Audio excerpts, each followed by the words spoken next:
The biggest threat to our lives may not come from China, Iran, or any foreign enemy. Your neighbors hate you because of your party affiliation, or kids cut off all communication with their elderly sick parents because of how they voted. You know we're in deep trouble. This is strange. It's dangerous. It's tearing this country apart in ways we do not fully understand yet.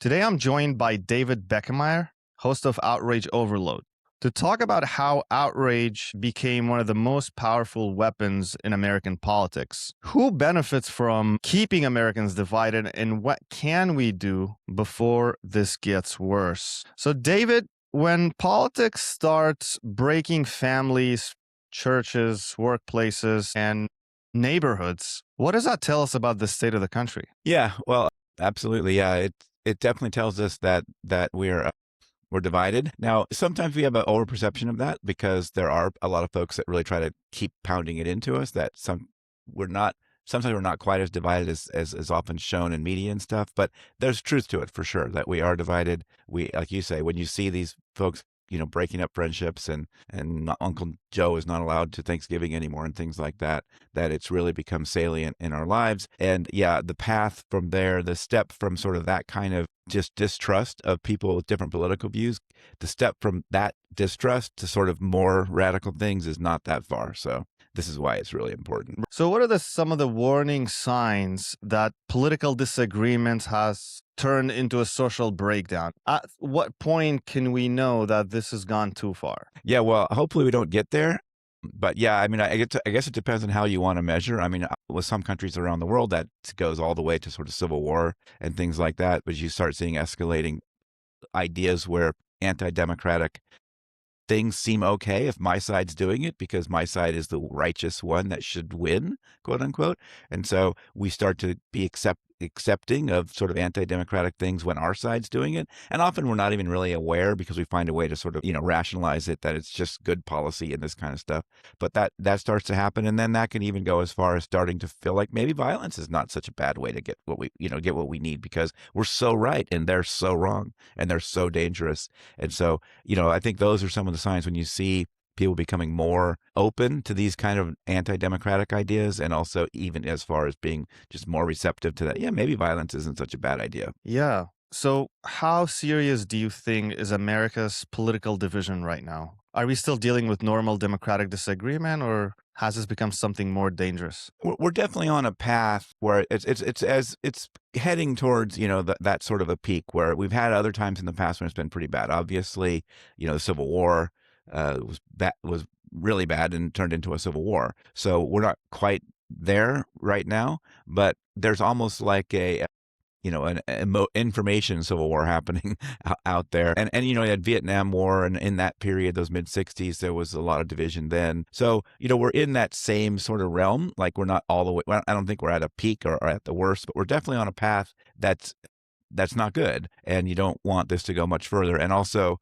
the path getting out of it, it took a long time to get here. And I think the awareness of where we're at is not probably what it needs to be. Like we need to be we need to be more cognizant of how dangerous this is because we still are kind of in a mode for a lot of us. We're in a mode where our side's not dangerous, their side is dangerous. And so we can kind of keep playing that off and just say, well, as long as we get rid of the other side, but that's just not realistic. Like you're not going to make half the country go away. So as long as we kind of keep seeing the world that way, that somehow will make the other side go away, it's going to just keep getting worse. And I think that's a big piece of it is we don't even really know when many times the psychology, we can talk more about that we don't even really realize when we're a party to it, like we're adding to the division, but we don't even really realize it because it seems normal to us to say the things we say and to believe the things we believe. Yeah, absolutely. I'm on X a lot, and I've noticed a lot of Americans now live inside their political bubbles where their news, their friends, their podcasts, social media feeds, and influencers all confirm the same worldview. So, what does that do to a person over time? Yeah, it's not only, like a political information bubble, it's an entire information, bubble across many spectrums even beyond politics. We're kind of in our own health information bubbles and our own science information bubbles and our own, cultural bubbles. And it extends even beyond. And of course, all that stuff is kind of wrapped up in politics as well. But yeah, I mean, the challenge here is, you talked about, is what we're in now sort of different or worse than maybe in the past or something like that? One way it is different is that, right? It's much easier to create these information bubbles now and these information silos. And so we're no longer debating, even whether the thing that happened is a good thing or bad thing. We're debating over the thing, if the thing happened at all. And we're not able to see the same events the same way because our bubbles, tell us we're not seeing what we're seeing, or we're not even video doesn't become objective truth. We interpret these videos the way we want, and so that's a big challenge, is that we're not arguing about the fact itself, we're arguing whether the fact even exists. Right. And that's a big challenge. And and how far do you draw that line, right? At some point we're going to have to interact with each other and figure out how to live in a room where someone has these views that they just don't even agree on the facts, and we don't even, the two of us don't even agree on the facts, and that's a big challenge. Like, that's not something we're really trained for. It's hard emotionally to do that. You get really frustrated. So we got to sort of figure that out, because you're not going to magically get people to see the facts the same way. And so, yeah, that's a big challenge right now that we're in, that it is super easy to build this information ecosystem and to keep yourself in it. Yeah, absolutely. And now with AI making videos, and fake news can be easier than ever before. So it would be hard to actually believe those videos from now on, unless there would be some type of regulations around it. But we see even videos that aren't manipulated, we interpret them differently, right? Same video, same fact, same thing, and we see something different in it, and even statements made by a person, we agree that the statement was made, but we see it completely, we interpret it completely different ways. Yeah, for sure.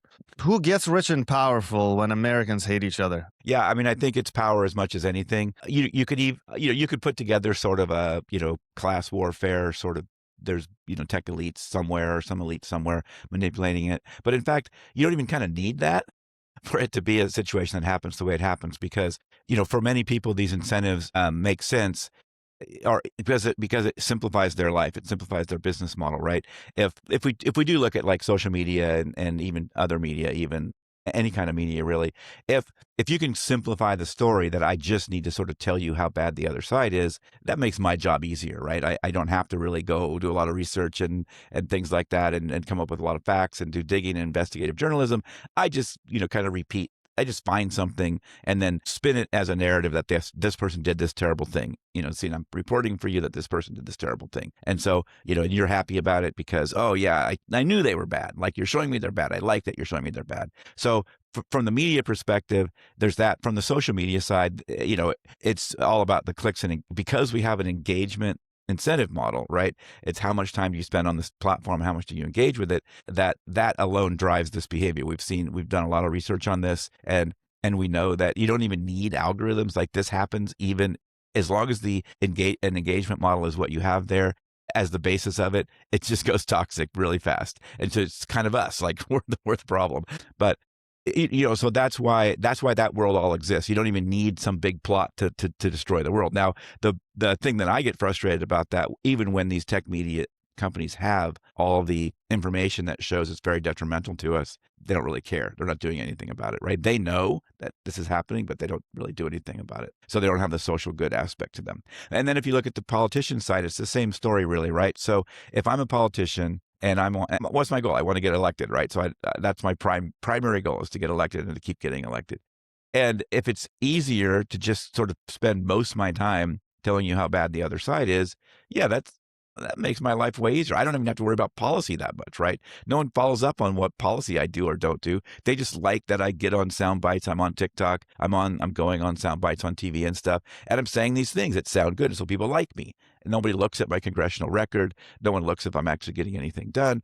As long as I'm out there cheering my side and telling you how bad the other side is, I get people. We again, we're kind of the ones that need to change our behavior on this. It works. People vote for me because they think I'm great. Like, they never look at my congressional record, right? So I think, so for politicians, they get exactly. It's a way to get power. Power is really the biggest, sort of currency here. Yes, people are making money at it, but also power is really, because again, that power turns into money for most of them, but it's really a lot about power. Yeah, 100%. It's very strange though. Like in business, you need to have a great product and you need to sell the product very well. So it's product and sales. But right now in politics, the product is so hard to understand in so many different aspects. I don't know a lot about climate change or how these things work really. Like, and Tax for policy and all this stuff, yeah, right? for most people, like you really don't understand the nitty gritty of all of that.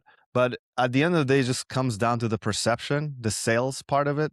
So if you just know how to sell yourself, create those sound bites, you have it. You win an election, which is crazy. Yeah, well, these emotions are powerful, and so a lot of folks have figured that out. Whether they really went and looked at scientific research on it, or they just, like with the tech company, they just run lots of experiments and they figure out, oh Right. yeah, when we do these things, that's what people click on. They don't necessarily always know the science underneath it. But Yeah. for the political world, I mean, they know a lot of this. They know these emotions are powerful, and so if you can kind of tap into people's kind of moral sensitivities, you can kind of tap into their self-righteousness and things like that. That works. Like that really gets people riled up, because and again, like you say, a lot of us don't understand a lot of even how basic government works, right? Like it's not like you sort of put up this sign, get rid of the electoral college. Okay, that's a great sign, but do you know what's actually involved in doing that? Like that's really hard. Like there's been hundreds of proposals put forth to try to do that, and they don't go anywhere because it takes a coalition, right? You have to have a 2/3 majority, and it has to get ratified by a bunch of states. So the process to do that, but we just carry the sign and yell when it doesn't happen, right? So it's like, forever we can hold the sign, because it's never going to happen if all you do is hold the sign and say, we want this. You have to, kind of come up with a plan and actually figure out how to build a coalition. And that's what we've really lost, is the idea that lasting change requires coalitions. And that, like, a coalition is a bad word almost now, because it requires sort of compromise and things work bunch of bad words. Nobody wants to compromise with evil, right? The other side's so bad. How can you compromise with evil? Right. And yes, there are issues where that's sort of true, right? You can't say, oh, we'll take half of a trans person or something. You can't really compromise on some of these kinds of things. But there are tons of stuff where there's lots of room for compromise, and you're going to have to let something go to move forward on the path you want to achieve. And it's just become a bad word if you sacrifice anything. Like, you want black and Yeah. white. I need all the things in my list, or we're not doing anything. So guess what? We don't do anything. Yeah, absolutely. If the other side is a Nazi, or if the other side is a communist, I wouldn't want to work with a Nazi. So you talked about identity earlier. So what are the main tools used today to trigger outrage and keep people emotionally locked in? So are we talking about algorithms, fear-based messaging, selective news coverage, slogans, enemy images? What are they? Yeah, it's kind of all that. But yeah, you mentioned some of the main ones. I mean, I use this term outrage as kind of a blanket term for a bunch of emotions. Sort of a big one is kind of this moral righteousness, this this kind of self-righteousness kind of thing. That's a big one. But fear is also big when you mention fear. So we're afraid. We are afraid. Everybody's afraid, but nobody really wants to admit they're afraid. So it's, instead of afraid, it often expresses as anger and self-righteousness and these other things, because we are afraid. Like, there's a lot of things to be afraid about. There's kind of a scary world, right? So, but we don't ever want to frame it that way. But all of those emotions get played, right? So when you talk about what are some of the big techniques, I mean, a lot of it is just tapping into those emotions, right? So if I can, again, convince you that this other person's really bad and they're a threat, right? They're an existential threat, like, that starts to trigger the fear part. And now that lowers my sort of activation of the front part of my brain. So it lowers my sort of critical thinking ability. I get emotional and start reacting on emotion. And I don't know this is going on. Like, all of us think we're rational actors all the time, right? And we're all doing it. I do it. I'm sure I fall into it too. We all fall into it. I'm not some kind of a magical brain that doesn't have these things going on. It happens to all of us, right?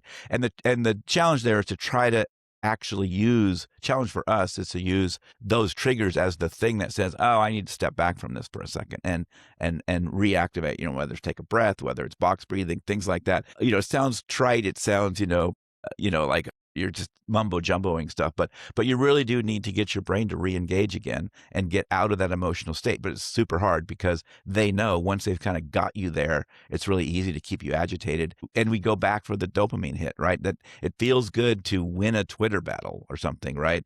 And we feel like we won something, or even just seeing the other side is bad has a little dopamine hit for us because it reinforces our choice. Like we made the choice to pick this team, and our team is clearly better than the other team because look what the other team does all the time.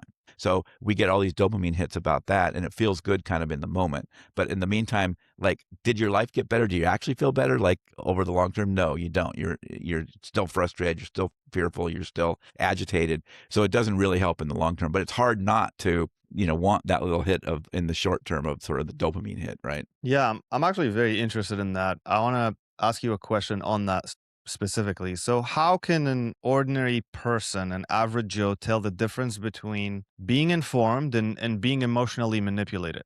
Like, what are the warning signs that, you know, this piece of information or this piece of content is not trying to inform me, but is trying to control my reaction? Yeah, it's a super heavy lift. Like it really is. Like I feel for all of us because, people, people want to take people down because they're not good information consumers or something like that.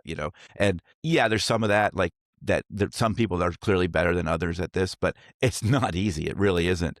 One of the good things to look at, well, some of the simple stuff you can look at in terms of, the sources you're using is just some stuff like, does it have a byline? Is somebody even willing to put their name on it and things like that? That gives you a starting point just to kind of get a weight. Like, does it, and what has that person written about before and things like that? But beyond things like that, some of the indicators are if you're kind of feeling agitated about it and you're kind of feeling self-righteous a little bit, that might be an indicator to go maybe say, maybe there's more to this story. That's a question I love to tell people to think about is maybe there's more to this story because, we often think the news is just, sort of telling us flat out lies and things like that.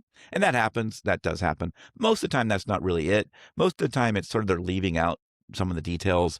They're framing it a certain way because again, they want to invoke this reaction. And sometimes with opinion pieces, that's their whole goal. Like they have a sort of narrative premise they're trying to do. And so they're cherry picking facts and they're sort of, leaving certain things out to make this frame this as to match the goal, the basically the position they were trying to present with this opinion piece. But even in news, that's not that's not a good thing to think about separating opinion pieces from actual news. But even in actual news, this happens, right? Because there's, we have biases going on. Even if you see yourself as a neutral observer or whatever, your own biases are still kicking in, and you still might have a little bit of an agenda to get the story out to be like have a little bit of an excitement aspect to it, right? So you're going to frame it that way a little bit. So that's it's hard to do. It's easy to sort of say I'll do that. I'll keep my awareness up. And so being mindful that I'm kind of getting a little agitated or whatever. But if you can do that, then the question from there is maybe there's more to this story. It's somebody else reporting on this fact that's really got me mad. Like this person did this terrible thing. And sometimes you'll go study that and you'll see, okay, yeah, they did say that thing, but really, either in context or, there's a little more to it, like something else also happened or, this kind of stuff that they kind of left out of that story that was making me mad. And then you're like, okay, I guess it's still not a great thing, but maybe it's not quite as bad as the way they portrayed it, stuff like that. And that can soften some of that. But, this is really hard because it's counter to what we want. I was talking before about how we want to be validated, right? This validation is really the huge part of all this. So the thing that made us mad is like validation that we sort of our way of viewing the world is right. So it's hard to tell yourself, go seek out, go be that, what people talk about as kind of a steel man argument. Instead of a straw man argument, kind of reverse it and say, well, what if I'm wrong, right? Well, maybe there's information showing me I'm wrong. That's really hard to do. Like no one wants to do that because I like this feeling that I just got that I'm right.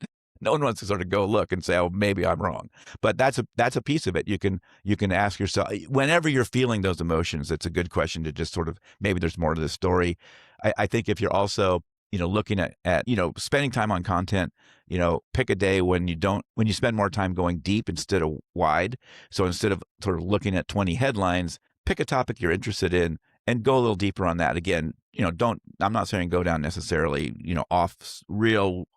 off media weird sources on this. You could probably still find some reasonably reliable sources about that topic, and go deep instead of wide. And that can help kind of center you a little bit about what's going on out there. Because if all you do is read the headlines, you're going to be pretty agitated. It's going to look really bad. Yeah.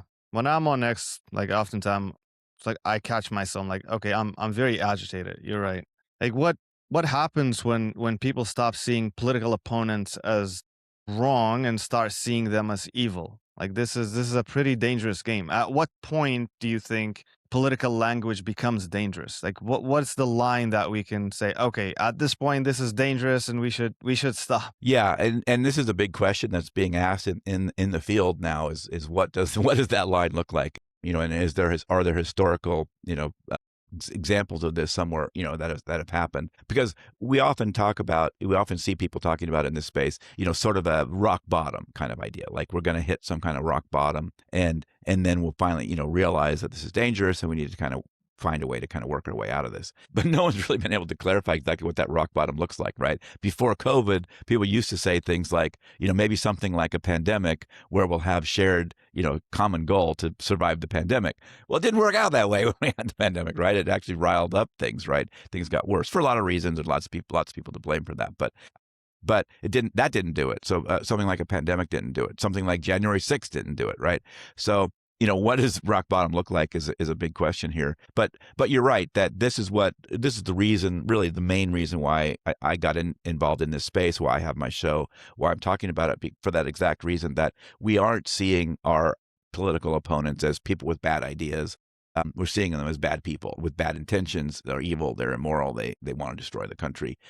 And that's we know historically that's a very dangerous place to go. That doesn't end well if you can't find a way out of that. So whatever side you're on there, that has the same tendencies, and I think that's what I started the show about. Really, that's what this whole movement is. There's a whole part of it that's all about the peace building, and that's what this kind of lowering the temperature part of it is, right? And I'm a component of that, but I'm also a strong advocate for democracy as well. So I have to kind of simultaneously kind of walk a little bit of a tightrope between democracy promotion and peace building, right? Because sometimes, and being nonpartisan, because sometimes peace building and democracy promotion can seem partisan.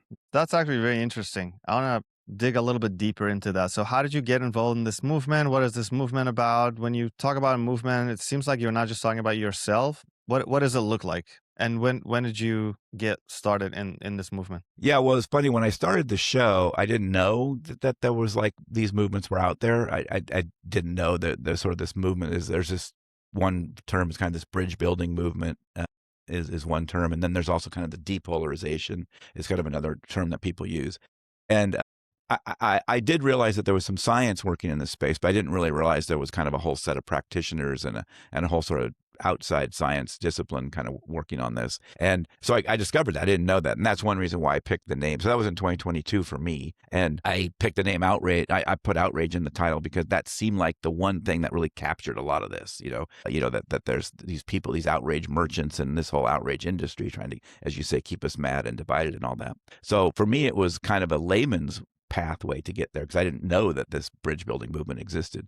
But then I just, discovered it as I went on. And now that's a part of what I do is I bring on people that some of these, what I call practitioners working in this space, just to bring awareness to it because, that's kind of part of the problem too. Like I hear from a lot of people say, why aren't, why aren't the religious folks getting more involved in this, or why aren't and it's like, oh, they are. Let's just like you're not seeing it because they don't get the news coverage about it. But there's whole, cross-discipline, people working across different faiths are working on it. People outside of any kind of faith are working on it. There's lots of people that see this problem as a serious problem and are working on it. And just the fact that we don't know that is a little bit of the problem, right? Because, and that's why I spend time on my show kind of bringing some of that to light, that there really are people looking at this and taking it seriously and trying to come up with ways to get out of it. And so, yeah, for me, it was a layman's path to get there, right? I was just living in the world that we're all living in and seeing it, right? So I'm seeing the kind of things you're talking about, people disconnecting their friends and all that.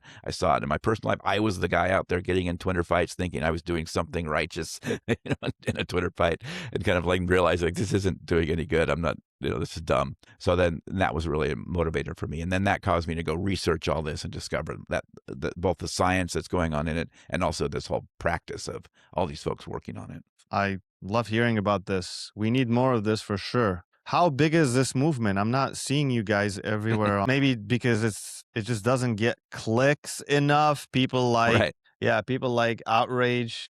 Exactly. Yeah, we're fighting an uphill battle with the outrage merchants for sure. Because like if you want to start a show and sort of like you're just going to start screaming about stuff, that's probably going to get more clicks and likes. Now, whether it's sustainable and how long all that works, is a whole nother question.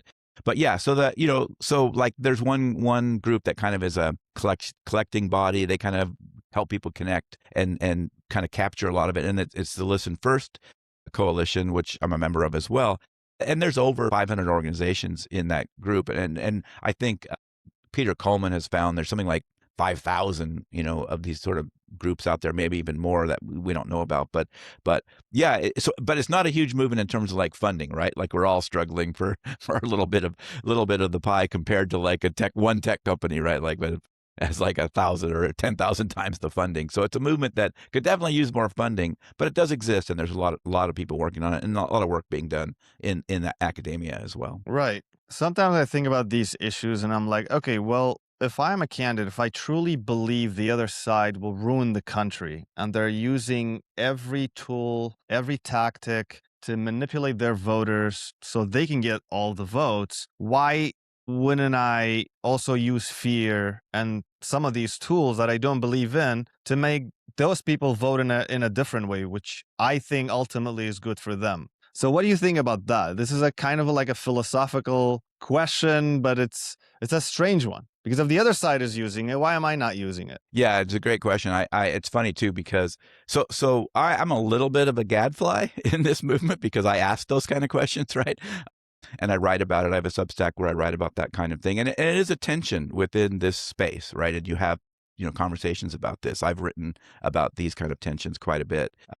That how do you do this and not be how you even mentioned like terms like Nazi and fascist and things like that. Like if I really believe that there's a Nazi or fascist movement, if I'm out there just shaking hands and saying we need to get along, am I sort of part of the problem, right? Then there's a big conversation about that and a lot of arguments about it, and and I think there's a line. There is a line. Everybody's going to have a line of some kind about what's acceptable and who gets to who's going to participate in this kind of peace building movement and who's not. And even someone, Pierce Godwin, who is very much on the peace building side, and he leans right, and he's one of the founders of Listen First. So it's a cross party organizations, not all lefties or whatever, right? Even though the movement just sort of happens to be, because a lot of people come out of that part of academia, has a lot of people that kind of lean left, but it really tries to be cross or nonpartisan. But he's very much on the peace building side, and he talks about how he's willing to sacrifice democracy for peace building if he has to, right? He would make that choice. Whereas I sort of say, no, I'm going to make a different choice. I'd rather not sacrifice democracy.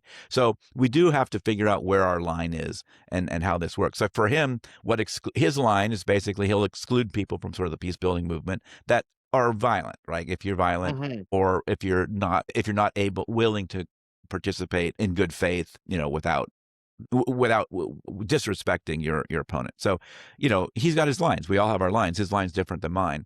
So, but and I, follow. And in some sense, you could still make the argument that a lot of the people that are fascists probably also aren't acting in good faith. So it probably crosses his line as well. But we throw these kind of terms around, and we sometimes need to be a little bit clearer about it. But yeah, it's a big tension right now. Is exactly how this works. But yeah, we all have to kind of figure out how to navigate it. What's the difference between his stance and yours? Can you explain that one more time, please? Well, Okay, sorry, go ahead. I put some parameters around sort of your support for some democracy basics. Like, and I'm talking pretty high level kind of basics, like just the free and fair elections, and just the fact that there are elections at all, and and then support for for some of these institutions, right? So that's a little bit, my line's a little bit different. If you've completely abandoned, these institutions, I'm probably not going to be as open. I mean, again, I'll be respectful. We'll have our conversations about it, but I'm going to be less on board to not call that out. Like I'm going to not just say, I'm not going to say anything about it. And that's a big piece that I talk about, is when is not saying something basically, enabling it and supporting it. So I will call out it on a nonpartisan way, whether you're lean left or lean right or whatever. I will call out when a behavior, I look more at the behavior than the ideology. The behavior is destructive to democracy. Makes sense. So how can we engage someone who clearly hates us, whether on Twitter or social media or in person? What's your method for that? Yeah, well, I would say the first thing is, kind of build some, it does take skills, right? Like it doesn't come naturally to have these kind of conversations. So it's probably better to start with someone's little more adjacent, like they don't hate you yet, but you maybe disagree about some things, and build some skills there first before you go all the way to the person that hates you. Because, there are, sometimes, sort of living in sort of agreeing to disagree may be as good as it gets with some people. Right. And that's kind of okay. It's not always the ideal thing that you want to get to this, kind of, we never talk politics and that kind of thing. I think that's a bad way to approach, generally, it'd be better if you could still talk politics with people, but there's probably going to be those people where it's like agree to disagree kind of thing. And it may never get any better than that. So you can build some of these skills by having conversations with folks that, don't hate you, but maybe disagree with you. Right. And, and a lot of that's hard, because a lot of it is you've got to listen in a like authentic way. Like you can't just pretend to listen, like really listen, let them have time, let them build some trust with them that you will listen without attacking them. You will, sort of reflect back their perspective on it, even if you don't agree with it. And this is a challenge sometimes, because we sort of think not countering it suggests we agree with it. And sometimes people even interpret it that way, but it doesn't, right? Just because letting them share their view doesn't mean you have to change your view, right? You can still hold on to your view. And even not necessarily trying to change their mind about it doesn't mean you have to let go of your view. So in some sense, so try to earn their trust a little bit, right? Before, maybe you say, hey, I've let you talk, for 20 minutes, can I say some of my, some things that I feel about it, so, that might help. They might be now more open to hearing some of the things you have to say on it as well. And of course, try to focus on sort of behaviors rather than people, and things like that. And it can be hard because like some people really annoy you and you want to say something about that person, but try to focus on the behaviors and why those behaviors don't align with your values and things like that. Mm-hmm. And again, just keep it, and a good way to frame these kind of conversations is, we're not trying to win a debate, like, because this is modeled all over the place. We're going to win a debate and somehow, boy, we're going to take down the other side. And that's a big win. And have you ever met someone that once you took them down and pointed out how dumb they are, that they went to your side thinking? That didn't happen, right? That never happened. So if you make the objective more like, let's both try to understand why we see this differently, then it can be a win-win. We can both walk away winning something, because I learned more about why you see the world the way you see it, and hopefully you've learned something about why I see the world the way I see it. So really focusing on that why, and focusing on trying to understand better, rather than sort of considering them not changing their mind as a failure. Like, they're probably not going to change their mind, but they might soften on some points over time. So is your project focused on just softening the tension, or what's your goal with this project? Yeah, I mean, in an ideal world, we wouldn't need a show like mine, right? Because we wouldn't be having these problems. But probably that's not completely realistic, because it's so easy to fall back into this kind of thing, and it's so tempting. But, I guess my goal would be a civic, having all of us have a stronger civic muscle, where we took some of our power back, and we realized that we're being manipulated, and not in a way that's detrimental to us, right? So that would be a big part of it for me, is that we, the people, would get to hold our actually, sort of have the democracy that Madison planned, right? Where we hold our legislators accountable to get things done, to work across the aisle, because that's the only way you get things done, to sort of their long-term, objectives, and we stop behaving this way that lets them manipulate us, so that nothing ever happens. So for me, that would be a big piece of it, that we all get better at our civic responsibilities. by understanding, a little bit more about ourselves and understanding a little bit more about how the parties work and how they're manipulating us and how our own government works. That's beautiful. Yeah. Yeah. It sounds like you're more hopeful than I am. When I look at modern propaganda, I think, I think this is going to be a hot take, but I think modern propaganda might be more dangerous than Nazi Germany or Soviet propaganda because, and let me tell you why. I think it is because it doesn't look like a propaganda anymore. It looks like your feed, it looks like your favorite influencer, it looks like your own opinion. And in the old world, the propaganda came from the state. It came from Hitler and his administration, so you knew who to blame. Today, it comes from everywhere, and it's personalized directly to your fears, to your anger, and your identity, like you mentioned earlier. Yeah, So and you have, sort of paid actors, and then you have just sort of accomplices that don't even know they're paid actors because they've just sort of bought into it, right? So right, then you get this whole network effect of all these people can drive this propaganda. I mean, it is pretty scary. And and it is, there's a lot of tools today that propaganda can spread really, really quickly in all kinds of ways. And, I think I do worry about this because like even Zoom meetings and things like that are being infiltrated by people that are paid to some of them again paid, some of them have just bought into it and do it for free. But you get regular Zoom meetings about like I go to you go to a Zoom meeting about you know I don't know web building or something, website building or something like that, and there's like a CCP, Chinese Communist Party sort of advocate in there that sneaks in this weird Chinese Communist Party propaganda in the middle of talking about web building. Right?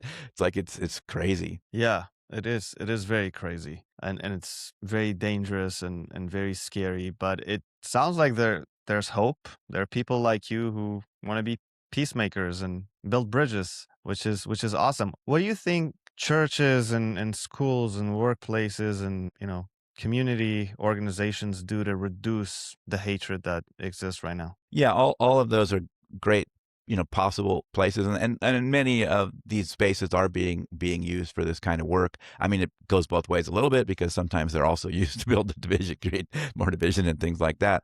But yeah, there is a lot more happening in those kind of spaces, and even like your local bar can turn into a space like that. So there are opportunities.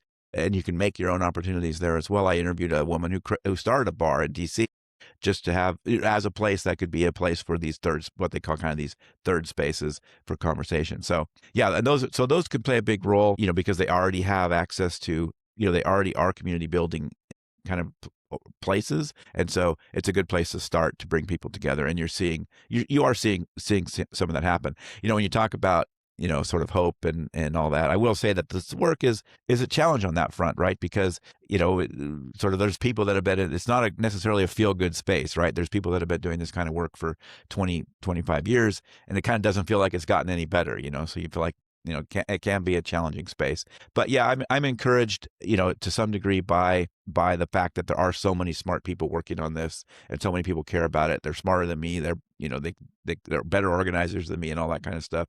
So I'm hopeful in that regard that some of this is going to break through at some point. That's amazing. So, what question do you think every voter should ask before supporting a candidate? Should we weigh character or policy or competence or Yeah, I mean, there are some tools, and I'm forgetting the name of one of them, but it's like legislative something or other. I'll probably be able to send it to you so you can get it in the show notes. But there's some tools to look at their legislative. If you're talking about like your congressman, Senate, you can actually look at their success rate. How many bills do they co-sponsor, and how many bills have they put out, and things like that, and their voting record. I mean, I think the biggest piece is we're not spending enough energy holding them accountable to that. Like, think about what your values are and what some of the things that you want to get done. There's also a new one being produced that I think is pretty cool. And I'm again forgetting the name, but I should be able to get you the link. That is kind of breaking down a lot of the bills that are out there. You were saying before it's really hard to understand a lot of these things. They're breaking down the bills, so you have the real text, you can read it, but then they kind of have a less legalese sort of version of it that kind of tells you as neutral as possible what the bill actually has in it, so we can kind of understand it a little better, and we can look at them as they're working through long before they're being voted on. We can look at these things earlier. But yeah, I think holding people like our legislators accountable to their actual record and what they get done, and not letting them get away with the line they always use. Well, I can't do it because the other side's in power right now. It's like you just can't have Right. that forever because we'll never get anything done. You're going to have to figure out how to push your side to work with the other side to get some things done. So I think that's a big piece of it. We're just not holding our, what is it? Congress overall approval is like, I don't know, 20% or something. It's very low. Hmm. But our individual rep, we give them like 80% approval or something like that, right? It's like, it doesn't make sense. How can your guy be 80%, but the overall Congress is 20, right? It doesn't add up. So we're letting our own representatives slide, and we're not actually holding them accountable. So that's a big piece of it, is just trying to hold your representative more accountable. How many bills did they actually, their job is to put bills together and do legislation. It's not to go on TV. Like, hold them accountable to their job instead of how much they go on TV. Sometimes when I watch Obama Romney debate from, when was it, 2012, and I Yeah. think, wow, this feels like a different country. They disagreed on policy, on serious issues, but the tone was very civilized, more respectful, less hatred. Was American politics actually healthier then, or at any point, or are we just romanticizing the past at this point because it's gotten so bad right now? Yeah, there's a little bit of the romanticizing for sure, right? But I, I think this animosity side, which is really, like we talked in the beginning, it's a pathway towards, bad things. It's a pathway towards anti-democratic things. It's a pathway towards violence and all the way to civil war and things like that. That's way worse, right? That's way worse than it was, as you say, even as recently as 2012, and even before that. If you go look at debates from like the 60s and 50s, it's ridiculous how polite they are to each other, right? It's kind of crazy, and they're also kind of boring, right? Because they really go into detail on the wonky policy parts of it, right? So today nobody would listen to that debate because it's very wonky. And yeah, they spent half the time praising the other person, right? So that was just a custom then, but yeah, the politics was healthier when we had more heterodox viewpoints throughout, before the parties really began to diverge on and really try to separate themselves ideologically, and before politics became so salient in our lives, right? I mean, 50 years ago, politics was a lot less salient in our lives, right? And if people had different political views, you kind of didn't care that much, right? Or maybe 70 years ago is even a better reference point.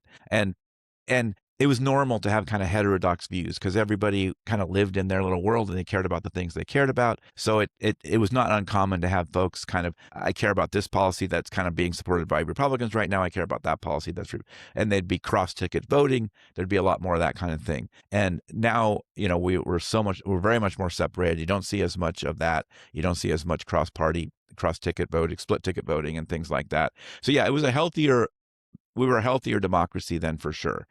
But there were downsides though too, right? There wasn't much representation from people of Right. color or women. So it had its own challenges as well, right? So realistically, right now, what would a healthier political culture look like in daily life? Not just in theory. Yeah, I mean, I think it would be, well, I mean, one of the things that if you look at what people agree on, like people really agree that the system's not working, right? Wherever they are on the spectrum, that's a very popular stance. Like a lot of people agree with that kind of thing, and some other things too, right? So, but that's a big one, that the system's not working. So we're all seeing the system's not working, right? So, I think a healthier environment would be, getting together and say, well, how is that system broken, and what can we do about it? And so, a healthier environment would be parties that weren't as weren't as ideologically separated as they are.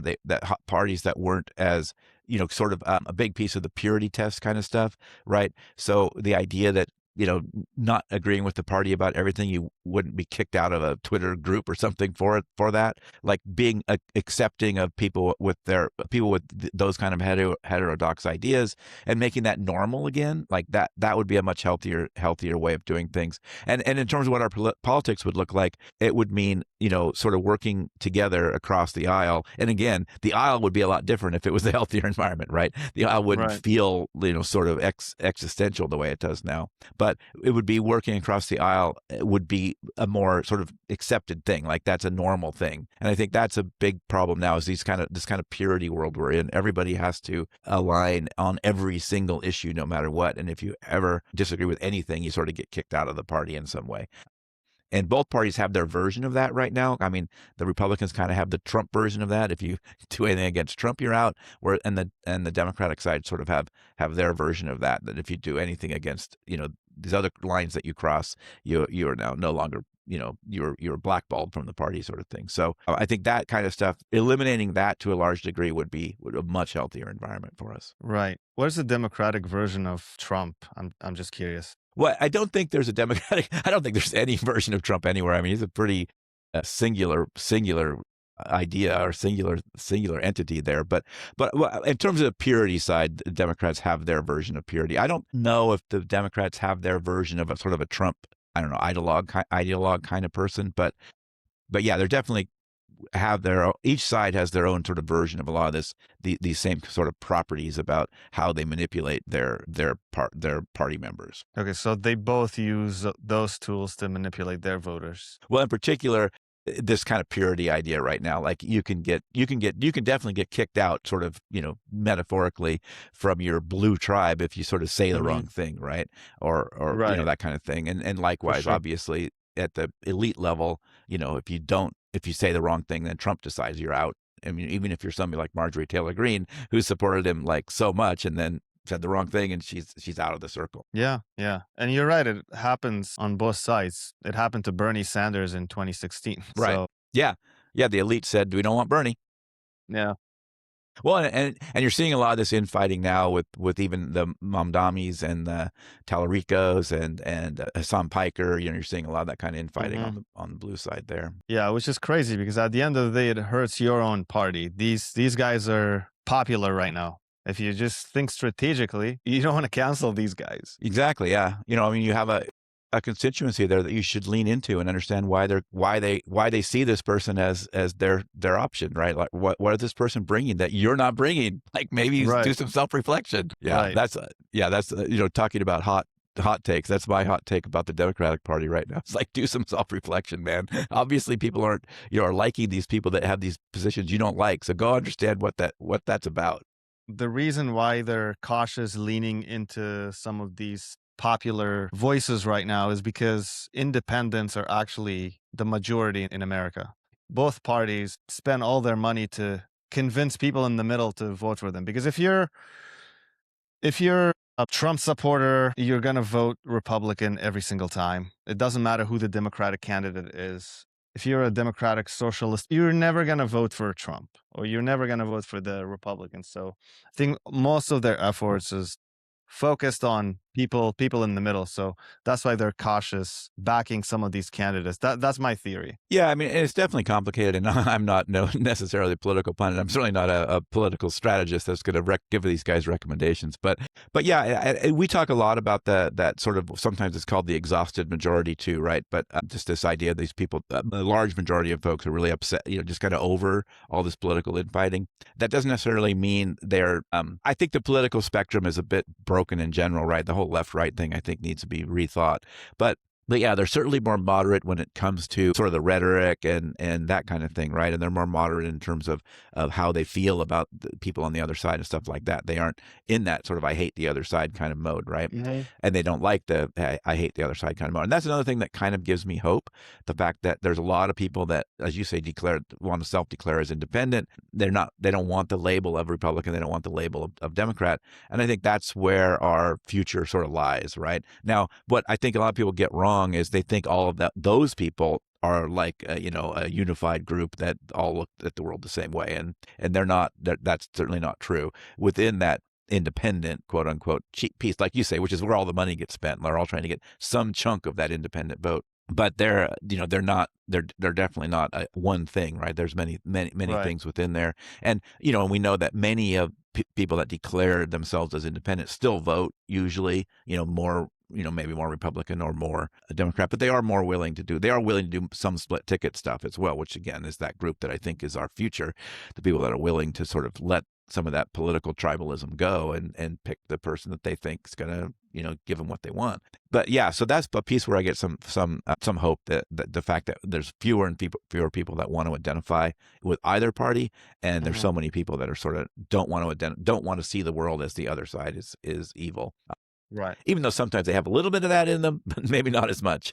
But yeah, I think you can easily oversimplify those independents, though, because it's a pretty diverse group. So, what's one habit every person can start this week to become less reactive and more thoughtful, more human? Yeah, I mean, I think the word thoughtful there is a big piece of it, right? You might also say mindful. Again, sometimes people don't like some of these terms. It seems too simple or trite. But if you're going to go consume media that you kind of know is partisan already, right? So you're going to watch Fox, or you're going to watch MS Now or whatever, or you're going to go jump into a social media group that you know is a little, partisan. Put on your sort of put on your detector first, like put on your sort of fire suit first and say, they are going to I'm going to be manipulated here.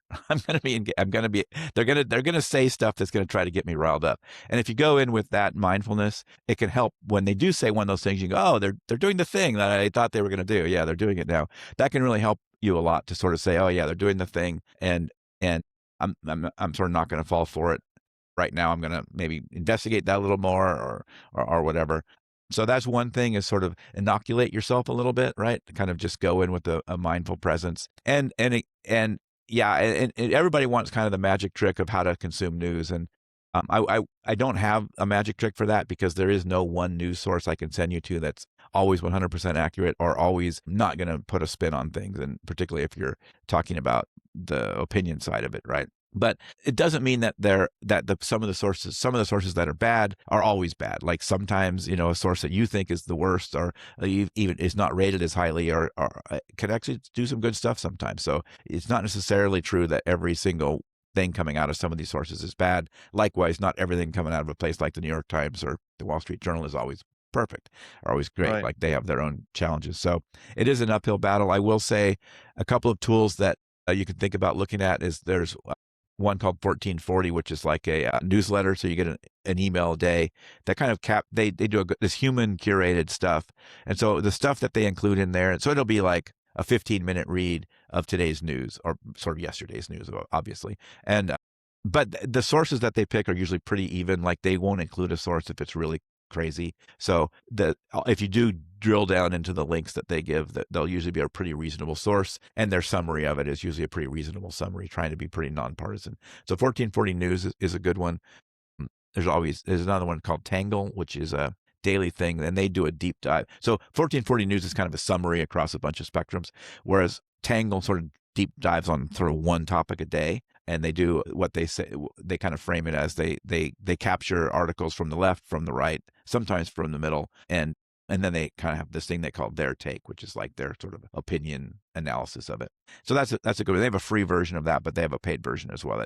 But with the free version, I think you still get most of it with the free version. So those are a couple that can help as kind of save you some time.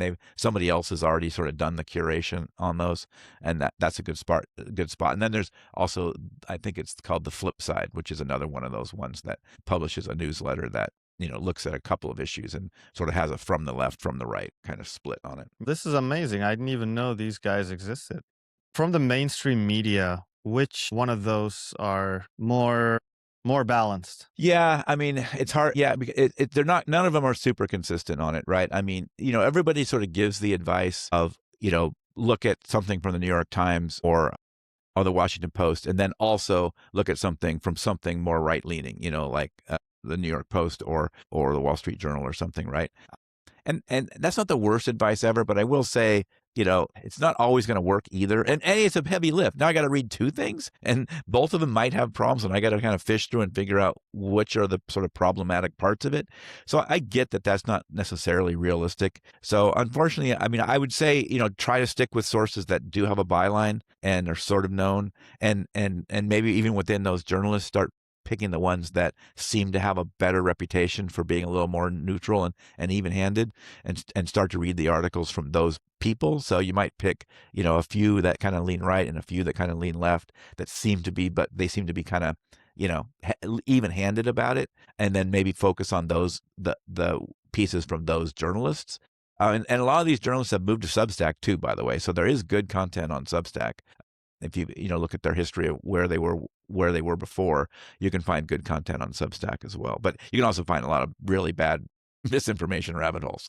So for us, for people who want to become less reactive, more mindful, make better decisions, can you recommend some books? What books have shaped the way you think about the topics that you're talking about? To think clearly, to have better political conversations in this polarized state we're in. Yeah, one book that I like, and especially if you're kind of in this, maybe you feel like you're kind of the exhausted majority kind of thing, and you're kind of frustrated with the parties.